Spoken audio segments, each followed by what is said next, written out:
मैं कहूँगा दोस्तों कि आज का जो समय है और आज का जो विषय है और आज का जो चिंतन है, वो हम में से प्रत्येक को सावधान करता आया है। इसलिए सावधान करता आया है क्योंकि जिस घड़ी में हम लोग मिल रहे हैं, जिस तरीके का समय है, जिस तरह की क्रांतियाँ हो रही हैं, घट रही हैं, इसमें हमारे सामने चाहे अनचाहे, जाने अनजाने मानवता का स्वरूप बदलता चला जा रहा है। यदि कोई पिछले 150 वर्षों की मानव की विकास यात्रा की समीक्षा करे, मूल्यांकन करे, तो पाएगा कि हमारे आसपास की दुनिया बदल गई, यातायात के साधन बदल गए, संचार के माध्यम बदल गए, सूचना की प्रौद्योगिकी बदल गई, कृषि बदल गई, मेडिसिन मेरा क्षेत्र है पूरी तरह से बदल गया, पिछले 30 वर्षों के अंदर बदल गया। कोई व्यक्ति यदि 150 वर्ष पहले कोमा में चला गया और आज एकदम से उसकी आंखें खुले तो अपने आसपास की दुनिया पे भरोसा नहीं कर पाएगा। लोगों के हाथ में क्या आ गया है, मेरे मुंह के सामने क्या लगा है, बिजली कहाँ से आ रही है। हमारे आसपास की दुनिया देखते देखते बदल गई और उसका जो प्रभाव है वो इंसान के पूरे जीवन के सारे पहलुओं पर पड़ा है। Mark Anderson, the first person who created the software, he said a wonderful thing in 1962. He said in 100 next years the world would be divided into two kinds of people. दो तरीके के लोगों में दुनिया बदल जाएगी। एक तो वो होंगे जो टेक्नोलॉजी को चला रहे होंगे और एक वो होंगे जो टेक्नोलॉजी से चल रहे होंगे। आज हमारे आसपास की दुनिया चाहे अनचाहे उसी तरीके की दुनिया में बदल गई। एक ऐसी क्रांति के दौर में हम लोग जी रहे हैं दोस्तों, जहाँ पर हमारे जीवन का प्रत्येक पक्ष, हमारे जीवन का प्रत्येक पहलू एक तकनीकी के माध्यम से नियंत्रित भी हो रहा है, कंट्रोल भी हो रहा है, प्रभावित भी हो रहा है। और उन क्रांतियों के दौर में एक क्रांति बड़े दबे पांव आई, जिसको हम लोग आर्टिफिशियल इंटेलिजेंस कह करके पुकारते हैं। और आर्टिफिशियल इंटेलिजेंस के जो प्रभाव हैं दोस्तों, जिस पर मुझे बोलने के लिए कहा गया, वो शुभ भी है, अशुभ भी है, अच्छे भी है, बुरे भी है। भगवान ने गीता में कहा है कि धूमे न व्रेते अग्नि यथा दर्शो मलेन च। जहाँ आग है वहाँ धुआं है, जहाँ शीशा है वहाँ धूल है, जहाँ शुभ है वहाँ अशुभ है, जहाँ उतार है वहाँ चढ़ाव है, जहाँ धूप है वहाँ छाव है। तो इसके दोनों ही पक्ष हैं। ऐसा नहीं कि पूरे अशुभ है और ऐसा भी नहीं कि पूरे शुभ है। यदि शुभ की दृष्टि से हम लोग मूल्यांकन करके देखें तो एक जो अद्भुत घटना घटी है एआई के आने के साथ, वो ये है कि एक्सेसिबिलिटी बढ़ गई, इंफॉर्मेशन इजीली एक्सेसिबल हो गई। 1987 की घटना मैं आपको बताता हूँ। स्वामी विवेकानंद ने एक कविता लिखी, वेक अप द मॉन्ग, और उसका ट्रांसलेशन सूर्यकांत त्रिपाठी निराला ने भी किया, मैथिली शरण गुप्त ने भी किया, रामधारी सिंह दिनकर ने भी किया। 1987 में 3 शहर, हरिद्वार, रुड़की, देहरादून, 3 शहर की 20 लाइब्रेरियां और 20 दिन हम लोग भटकते रहे। आज की तरह का समय नहीं था, आप जाएंगे तो आपको पता नहीं, आपको न जाने कितनी किताबें ढूंढनी पड़ती थी और उसके बावजूद ये संभव है कि उस किताब को कोई और इशू करा के ले गया। तो एक ही किताब को ढूंढने के लिए हम लोगों को 20 दिन लगे, तब भी वो कविता पूरी तरह से प्राप्त नहीं हो पाई। अभी आप चैट जीपीटी से पूछ करके देखिए, आपको विद इन ए सेकेंड तीनों के तीनों ट्रांसलेशन उपलब्ध भी हो जाते हैं, अवेलेबल भी हो जाते हैं। एकदम आपको पता चल जाता है कि सूर्यकांत त्रिपाठी निराला, तोड़ो कारा तोड़ो उनका लिखा हुआ था, आदर गुलाम पाए या कोड़ों की मार खाए, वो सदा गुलाम रहेगा, कालिक का तिलक लगाए, स्वातंत्र किसे कहते हैं वो जान नहीं है सकता। बड़ी प्रसिद्ध कविता है, उसको ढूंढने में हम लोगों को 20 दिन लगे, आज तुरंत उपलब्ध हो जाती है। हमारे आसपास की जो दुनिया है दोस्तों, उसकी एक्सेसिबिलिटी के कारण ये स्थिति है कि सारी चीज़ें आपकी फिंगर टिप पर आ गई। आप यदि चाहे गूगल का जेमिनाई यूज़ करें या फिर सैमसंग का मेटा करें, आपकी जो सर्चिंग है वो पूरी तरह से एआई के द्वारा हो रही है। आप अपनी टिकट को बुक करेंगे, एआई के द्वारा हो रही है। आप अपने पेमेंट को करेंगे, एआई के द्वारा हो रही है। आप जैसे ही रिटेल में जाएंगे, एआई के द्वारा हो रही है। व्यक्ति महसूस नहीं कर पाता, बीबीसी, टाइम्स, न्यूज़वीक, राइटर्स और वायर्ड, इनके एक दिन के 60,000 articles are being written by the AI itself. आप कहीं पर उठा करके देंगे 60,000 आर्टिकल प्रत्येक दिन आर्टिफिशियल इंटेलिजेंस लिख रहा है, छाप रहा है, हम लोग पढ़ रहे हैं।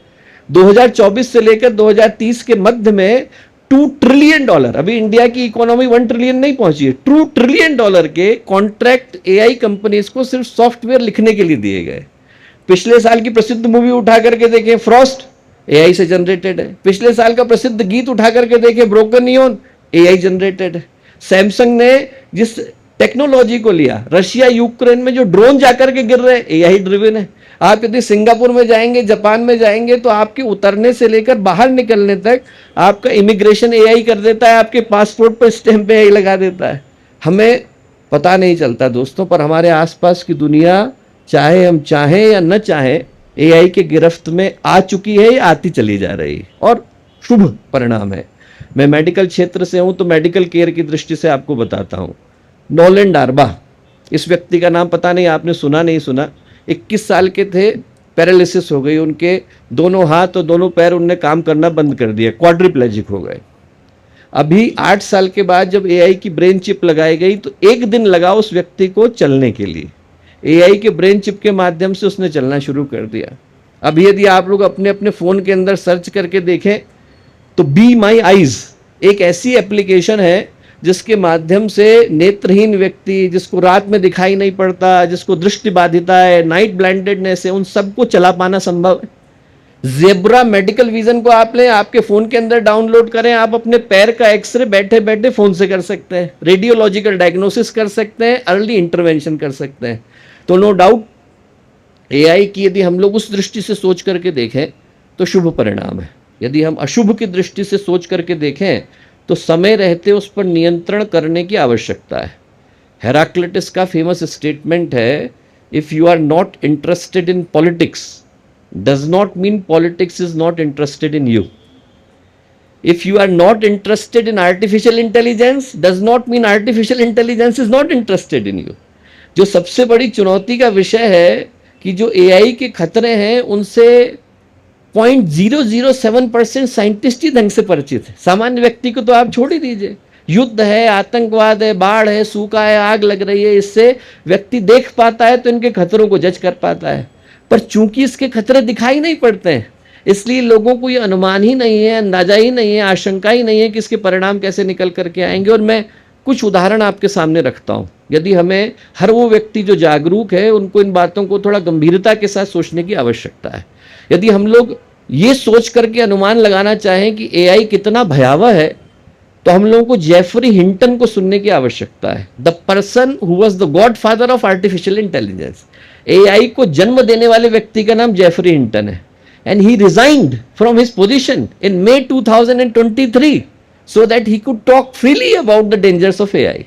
वो उसने खुद रिजाइन किया ताकि लोगों को एआई के खतरों से भिज्ञ करा सके, and he called it existential threat to humanity, मानवता के अस्तित्व के ऊपर चुनौती है। पिछले साल जब 50% मशीन लर्निंग के जितने दुनिया के एक्सपर्ट हैं उनका सर्वे किया गया तो 50% ने कहा कि वो जिस खोज को कर रहे हैं, जिस अनुसंधान को कर रहे हैं, उससे मानवता का अंत निश्चित रूप से सुनिश्चित हो जाता है।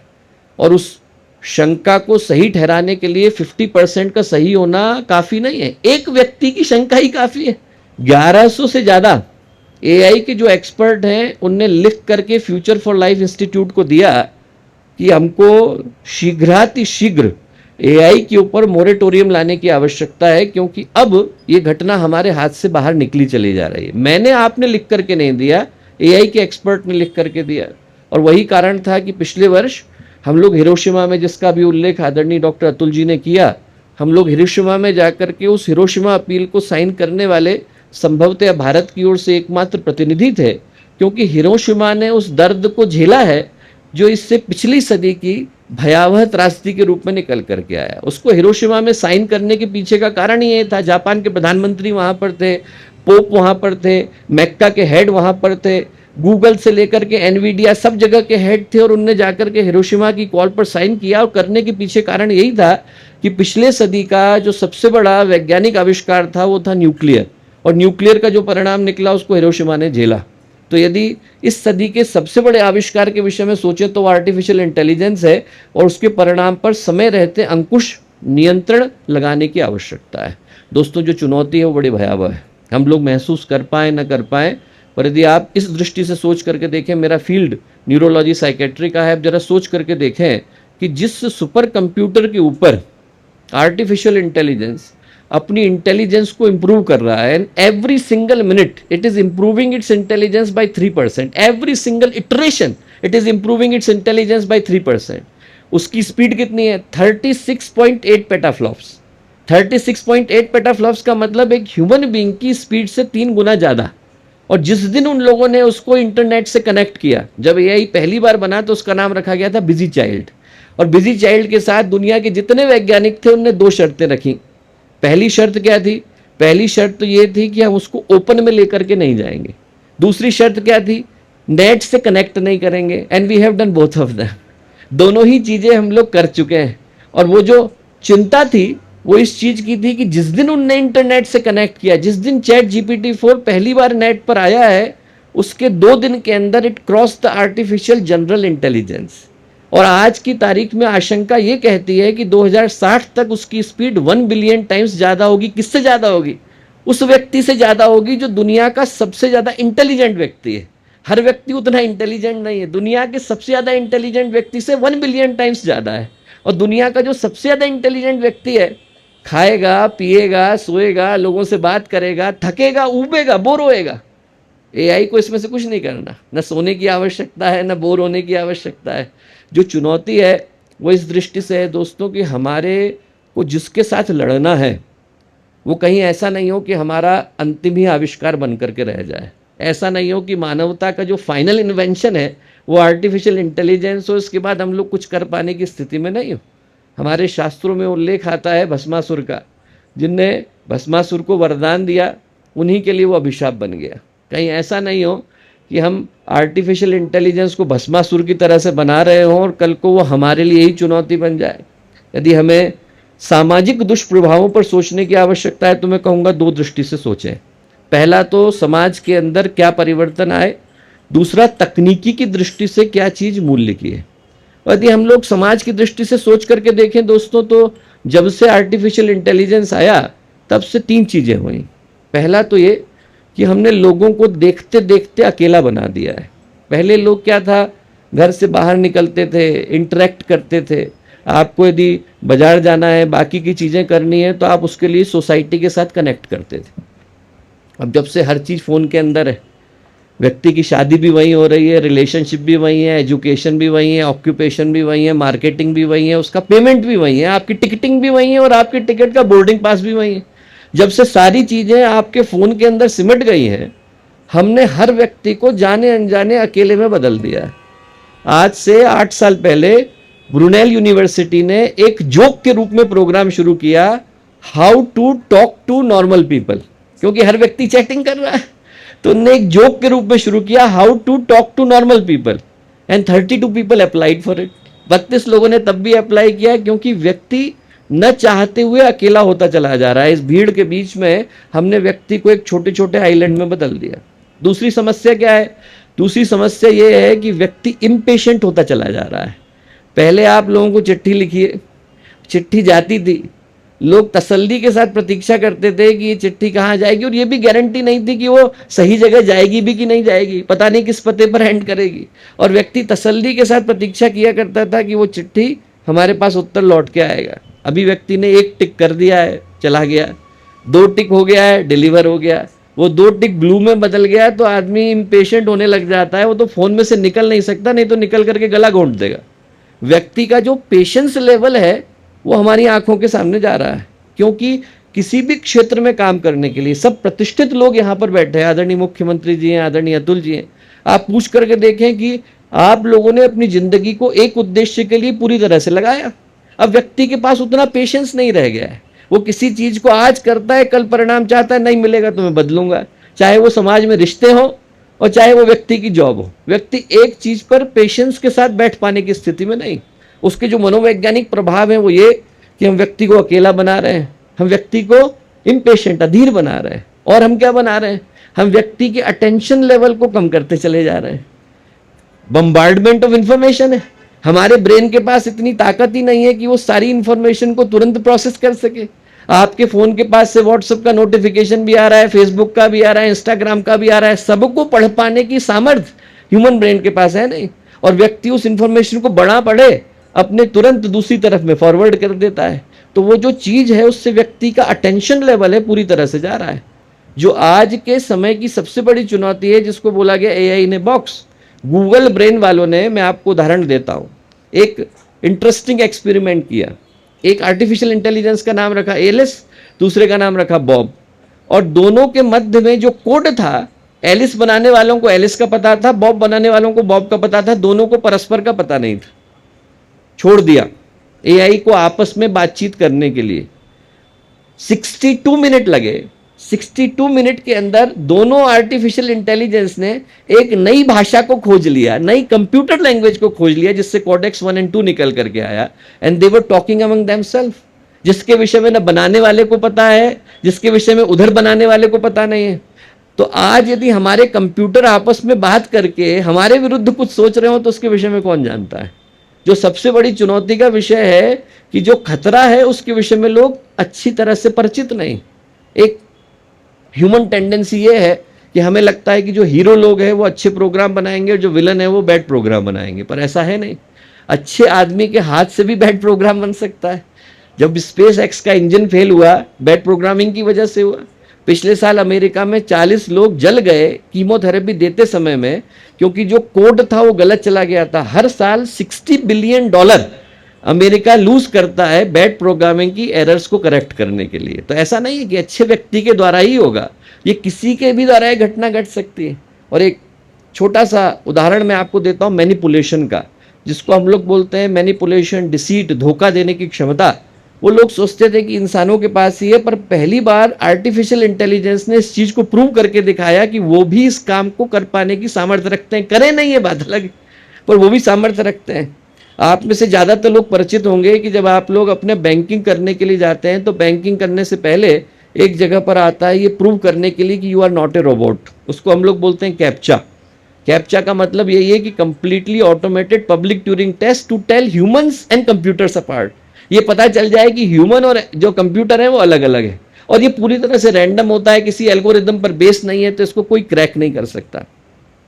गूगल ब्रेन के जो साइंटिस्ट थे उनने अलाइन रिसर्च सेंटर के साइंटिस्ट को कहा कि आप इसकी परीक्षा लेकर के देखो।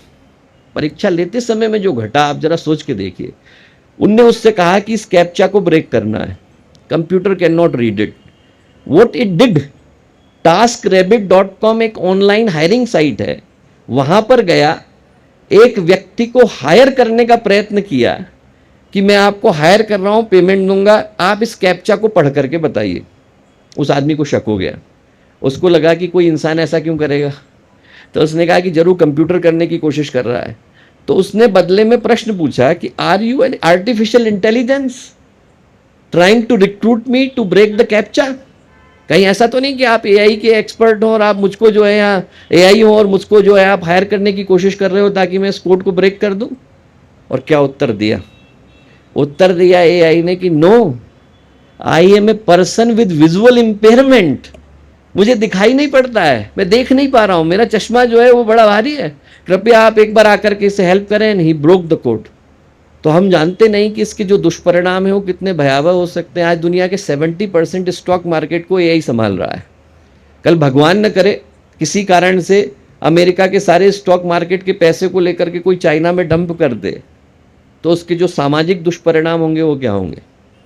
युद्ध की स्थिति न होते हुए पूरा विश्व कोलैप्स कर जाएगा। तो उस दृष्टि से सोच करके देखें दोस्तों, तो हमारी आपकी जो दुनिया है वो हमारे चाहे या अनचाहे बुरी तरह से प्रभावित हो रही है। पर जो खूबसूरती है, मैं कहूँगा कि इस दृष्टि से हम लोग सौभाग्यशाली है कि ये चिंतन भारत की भूमि पर हो रहा है। बाकी देशों ने विज्ञान की दृष्टि से जितना विकास करना था वो किया, पर भारत की धरती से वो चिंतन निकला जिसको गुरुदेव ने कहा वैज्ञानिक अध्यात्मवाद। चिंतन ये था कि आप यंत्र बनाने वाले पर मेहनत करें, पर यंत्र को चलाने वाले पर भी मेहनत करें। घोड़ा बहुत अच्छा और घुड़सवार कमज़ोर हो तो बड़ी दिक्कत आ जाती है। तो ऐसा नहीं हो कि सिर्फ साइंटिफिक डेवलपमेंट पर ही हम लोग मेहनत करें पर चलाने वाले पर न करें। यदि उस दृष्टि से सोच करके देखें दोस्तों, तो जो आज का दिन है वो हम लोगों के लिए एक बड़े गंभीर प्रश्न को लेकर के आया। हमारे यहाँ पर लंबे समय से ये भाव रहा, ये चिंतन रहा कि बंधने वाले हम ही हैं। जब पहली बार स्वामी विवेकानंद गए अमेरिका और उनकी बातों को सुनकर के लोग प्रभावित हुए, तो उन्होंने स्वामी विवेकानंद से कहा कि आप बहुत अच्छी बातें कह रहे हैं, भारत में जाके क्यों नहीं कह रहे? तो स्वामी विवेकानंद ने कहा कि भारत में अभी व्यक्ति शाम की रोटी के लिए जूझ रहा है। जिस दिन वो विज्ञान की तरक्की कर लेगा उस दिन मेरी बातें मूल्य की हो जाएंगी। और मैं समझता हूँ वो दिन आज ही का दिन है। आज का दिन है कि जब विज्ञान लगभग अपने अंतिम शिखर को स्पर्श कर पाने की स्थिति में है, और ऐसे में यदि उसके आध्यात्मिक मनोभाव जागते हैं तो हो सकता है कि इसी तकनीकी का उपयोग वो किसी अच्छी दिशा में कर पाने की स्थिति में हो। शास्त्र कहते हैं मन एव मनुष्याणाम कारणम बंध मोक्षयो। वो मन ही हमारे बंधने का कारण है, वो मन ही हमारी मुक्ति का आधार भी है। बंधते हम खुद ही, टेक्नोलॉजी पर डिपेंडेंस हमारी ही निकल करके आई। और जिस तरीके से आचार्य शंकर की घटना है कि आचार्य शंकर जा रहे थे, उनने देखा कि एक किसान है, भैंस को घुमाने के लिए लेकर के निकला है। उनने अपने शिष्यों से कहा कि जरा बताओ कि भैंस किसान को ले जा रही है कि किसान भैंस को ले जा रहा है। साहब कैसा प्रश्न है, किसान ही भैंस को ले जा रहा है। आचार्य शंकर गए, उनने जाकर के उसके हाथ से रस्सी छुड़ा दी, भैंस भागी, पीछे पीछे किसान भागा। बोले अब भैंस किसान को ले जा रही है कि किसान भैंस को ले जा रहा है। वैसे ये तकनीकी बनाई हमने, पर आज हमारी ही लाइफ उसके ऊपर डिपेंडेंट हो गई। तो जिस बंधन को हमने बांधा है उसको खोल पाने की सामर्थ्य भी हमारे ही पास है।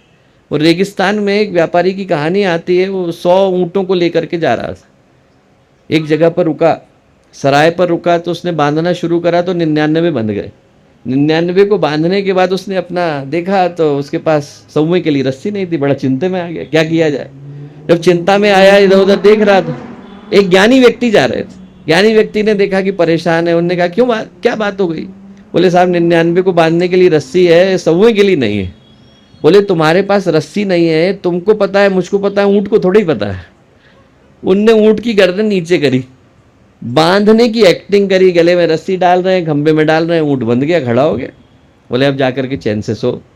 सुबह का समय हुआ, उसने आकर के खोलना शुरू किया। 99 के 99 खुल गए, सौवा नहीं खुला। पुचकार लिया, धक्के मार लिए, डंडे मार लिए, अपनी जगह से हिलने को तैयार नहीं, जो नकली रस्सी से बंधा था। उनने जाकर के फिर से कहा ज्ञानी व्यक्ति से, आप ही कुछ करी। ज्ञानी व्यक्ति बोले भैया वो नकली रस्सी से बंधा है, तुमको पता है, मुझको पता है, उसको थोड़ी पता है।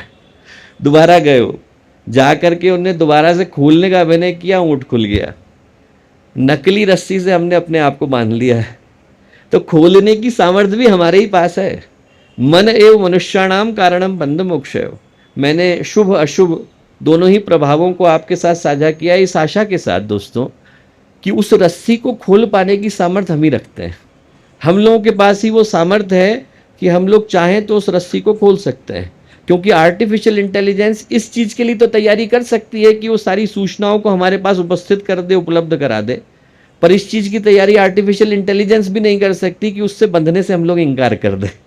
जैसे ही हम बंधने से इनकार करते हैं, वैसे ही हमारी मुक्ति का और मानवता की स्वतंत्रता का पथ प्रशस्त हो जाता है। कि आज का जो चिंतन है वो निश्चित रूप से हम में से हर एक को एक गंभीर प्रेरणा देकर के जाएगा। और एक अंतिम कहानी सुना करके बात को समाप्त करूंगा, क्योंकि वो संभवतः आज के इस विषय के साथ सरोकार भी रखती है।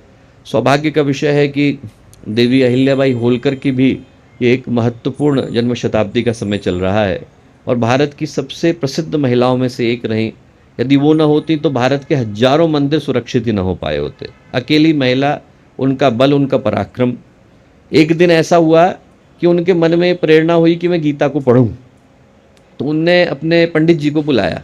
बोले देखिए मेरे जीवन का एक बहुत बड़ा हिस्सा युद्ध करने में चला गया। मेरा बड़ा मन था कि मैं गीता को पढ़ूं, पढ़ नहीं पाई। आप ऐसा करिए कि आप रोज़ आकर के मुझे गीता सुनाइए। आप गीता सुनाएंगे, मैं गीता पर चिंतन मनन करूंगी, तो हो सकता है कि मुझे गीता स्मरण हो जाए। बोले हाँ ठीक। अगले दिन पंडित जी आ गए।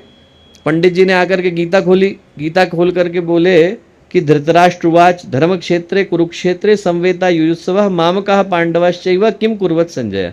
धर्म क्षेत्र में, कुरुक्षेत्र में मेरे बच्चे, पांडु के बच्चे क्या कर रहे हैं बता। इतना बोलना था।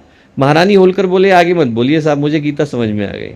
क्या बोल रही महारानी, अभी तो गीता शुरू भी नहीं हुई है। भगवान तो दूसरे अध्याय से बोलेंगे, शोचानन वो शोचस्तम, वहां से शुरू होगा। अभी तो जो कहानी का विलन है धृतराष्ट्र, वो बोल रहा है, और वो भी कोई काम की बात नहीं बोल रहा। वो यही बोल रहा है कि धर्म क्षेत्र में, कुरुक्षेत्र में मेरे बच्चे, पांडु के बच्चे क्या कर रहे हैं बता। बोले नहीं नहीं, फिर से बोलिए। बोले धर्म क्षेत्र कुरुक्षेत्र। रुक जाइए, आप कह रहे हैं धर्म क्षेत्र कुरुक्षेत्र, और मैं सुन रही हूं क्षेत्रे क्षेत्रे धर्मम कुरु।